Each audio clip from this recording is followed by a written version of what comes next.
ያለው ንግግር ችግር አለበት። የሚቀበለው ማን ነው? ዶሮ ሳይጮህ 3 ጊዜ ትክደኛለህ ያለው ነው። ልክ ነው ብሏል። በጣም ጥሩ። ሁለተኛ፣ አራተኛ፣ አምስተኛ ጥያቄ ክርስቶስ ሊሰቀል በነበረበት ሰዓት የተሰጠው ሀምጤት አለ፣ የወይን ጠጁ ሁላችሁም ታውቃላችሁ። ይሄንን የወይን ጠጅ ክርስቶስ ተቀብሎ ቀምሶታል ወይስ አልተቀበለው? ሁለት ጊዜ ነው የቀረበለት። የመጀመሪያው ነው ተዘርጓል፣ ሁለተኛው ሁለት ጊዜ ነው መስቀል ላይ ሆነው ማስረጃ ጊቭ ሚ ኤቪደንስ ማስረጃ ከፈተለ ሁለት ጊዜ ቀረበለት የሚለው ማስረጃ ነው የምታቀርበው።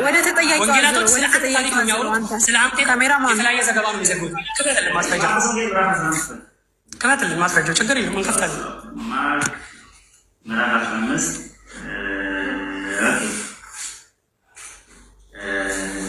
ምዕራፍ 15 ቁጥር ስንት? ክፈትልን ቶሎ በል ሰዓታችን በጣም እየሄደ ነው። አሳየን። እዚህ ታዳሚ ይስማው። እንዲበል ከማለት ታዳሚ እንዲሰማ ችግር አታስማታ። ኖ እኔ በማስቆም አላምንም። ይፈት ችግር የለም። ሰዓቱን እኛ ዋና እውነታ ነው የምንፈልገው። አታስቆም። ማርቆስ ወንጌል ምዕራፍ 15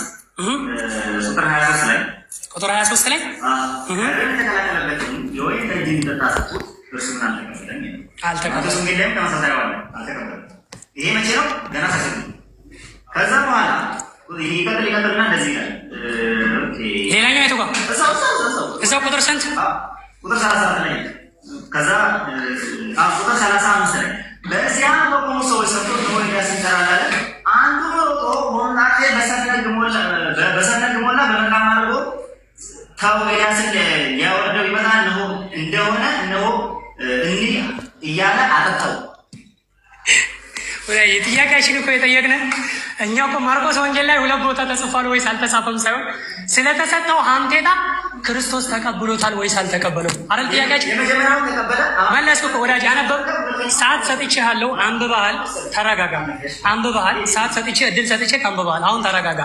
ግን በሚገርም ሁኔታ ልንገራችሁ፣ ክርስቶስ እንደ መጽሐፍ ቅዱስ ተሰቀለ የተባለውን ዘገባ ወንጌላቶች፣ 3ቱም ወንጌላቶች ላይ ታገኙታላችሁ። እነዚህ ወንጌላቶች ሲሰግቡ ምንም እርግጠኛ እውቀት የላቸው። ቅድም ቁርአን ላይ ምን ብያቸዋለሁ? እርስ በርስ ይለያያሉ። ማለሁም ቢሂ ሚልዕልም ኢለትባዕ ዘን፣ የራሳቸውን ግምታዊ ወሬ እንጂ ሌላ ነገር አይናገሩም ብያቸው ነበር። ሊገርማችሁ ነገር ስለ ሀምጤታው አንዱ ሲዘግብ ተቀብሎ ቀመሰው፣ አንዱ ሲዘግብ ደግሞ አልተቀበለው። ኧረ ተረጋጋ እባክህ ተረጋጋ።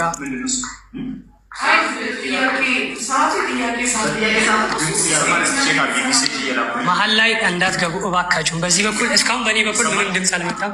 ከዚህ በኩል ግን ጉርጉርታ ችግር እየተሰማ ነው። መናገር እኮ ይችላሉ። እኛ ቅድም እንደፈለገ ሲያወራ ዝም ብለናል።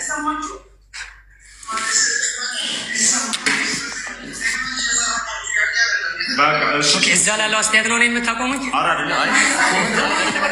ተሰማ አልተሰማ ጉዳይ አይደለም። ይኸው እዚህ ጋር ምን ቢዘጋ እንኳን የኔ ታይም መቆም የለበትም። እዚህ ጋር እኮ መቆም የለበትም የኔ ታይም። እዛ ባይሰራ እንኳን የኔ ታይም መቆም የለበትም። መቀጠል ነው ያለብኝ። ስለዚህ ስልክ ኖ አይደለም፣ ጥቅሙ አይደለም። እኔ ጥቅሙ ማለት እውነታውን መመስከር ነው እንጂ እዛ ግዴታ እንዲሰማልኝ አይደለም የሚጫወት። ስለዚህ ይኸውልሽ እዛ ቢሰማም ባይሰማም አቆሙ እንዳትሉ።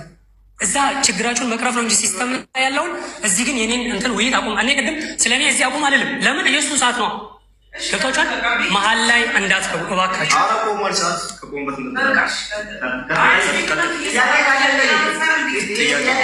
እኔ እየጠየቅኩ ነው፣ ምላሽም ሰዓት እየሰጠሁት ነው። ይኸውላችሁ ዝም ብላችሁ ጥያቄ ካለ ጠይቁ እኮ። እኔ 4-5 ጥያቄ ጠይቃለሁ እስካሁን። እኔ ጥያቄ ካለ ጠይቅ የሚለው ነገር አይገባም። እሺ ወደ ጥያቄ እንቀጥል። ኧረ እባክህ አድምጠኝ። ይኸው ጥያቄ ላቅርብ። ሁለተኛ ቅድም በል ምን ብለህ ስታወራ ነበር? ለዚህ ለታዳሚ ቁርአን ላይ አልገደሉትም አልሰቀሉትም የሚለው አይሰራም፣ አልሞተም የሚል አይደለም አልከን። አልገደሉትም እና አልሞተም ምንድን ነው ልዩነቱ? አብራራ። ለምሳሌ አልገደሉትም ማለት ሰውየውን እነዛ ሰዎች አልገደሉትም እንጂ ሰውየው ቡኻር አልሞተም።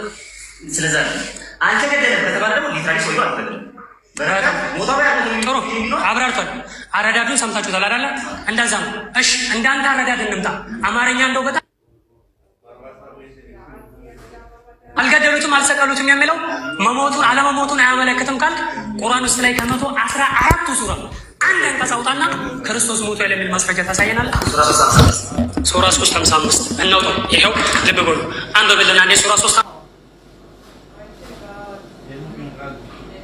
ሱራ 3:55 አንቀጹ ምን ይላል? ሞቷል ይላል ብሎናል። ልብ በሉ ሁላችሁም ስሙ። አውጣና አንብበው። ሱራ 3:55 አድምጡ። ክርስቶስ ሞቷል የሚል ማስረጃ ከቁርአን ሊሰጣን ነው።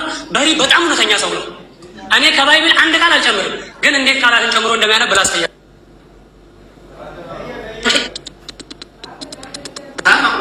ሰዓት አታውቁም፣ ችግር የለውም። እኔ ሰዓት በማቆም አላምንም። መረጃው የምታውቀው ከሆነ ችግር የለውም። አላህ ባለጊዜ ሰው ኢሳ ሆይ እኔ ወሳጄ ወደ እኔ የማይችል ነኝ። በደንብ ሰማችሁ? ኢሳ ሆይ አላህ እኔ ወሳጄ ነኝ፣ ወደ እኔ የማይችል ነኝ። ጭራሽ ምን አረጋገጠ? አላህ ኢሳን እንደወሰደው አረጋግጠው። ቅድም ግን ሞቷል ይላል አለ። ተረጋጋ ወዳጄ፣ መለስኩ እኮ አስነበብኩ። ይኸው ታዳሚ ሰማሁ እኮ። ጆሮ አለን አይደል? ሁላችንም እንሰማለን። አንቀጹ ጭራሽ ምንድን ነው የሚለው?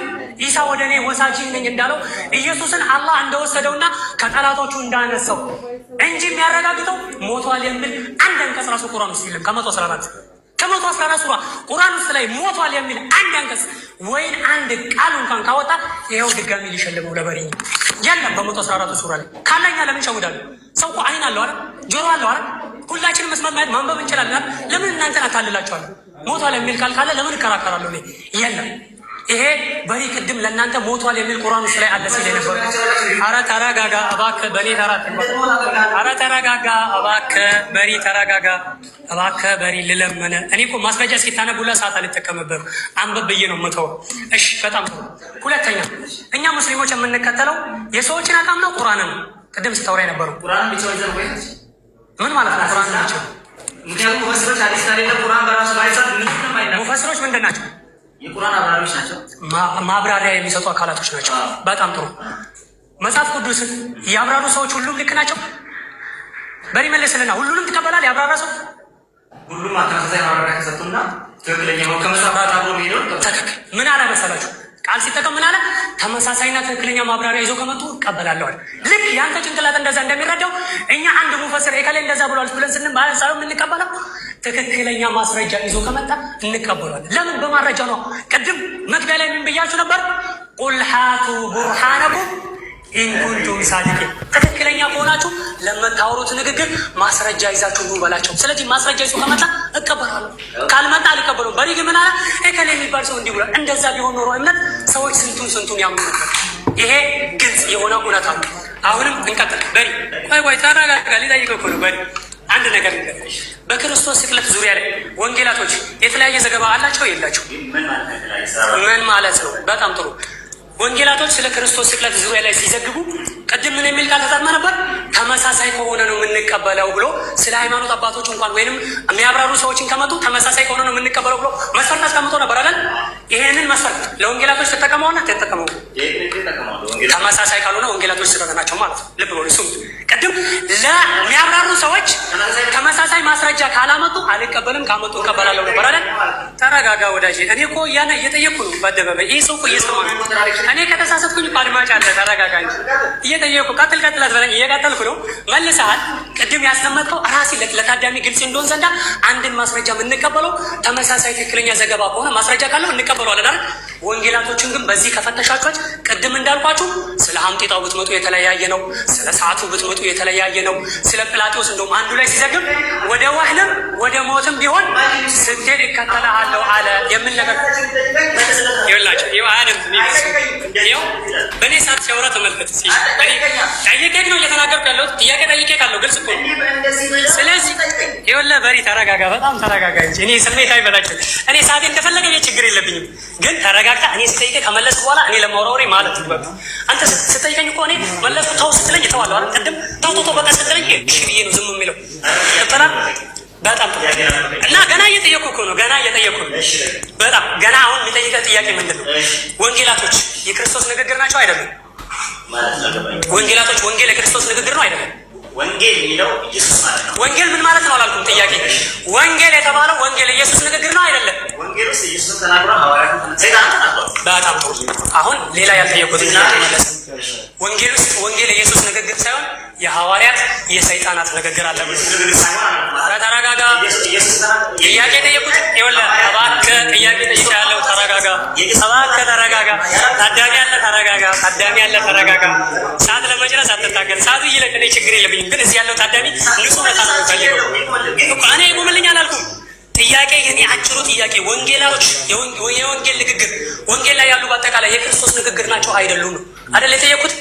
እሱ ሲመልስልኝ ምን ብሎ ነው የመለሰው? ሁላችሁም እንደሰማችሁት ወንጌል ውስጥ የኢየሱስ ንግግር ብቻ ሳይሆን የሰይጣናትም ንግግር የሐዋርያትም ንግግር አለ ብሎናል። አንደኛው ወንጌሉ የማን ንግግር ነው?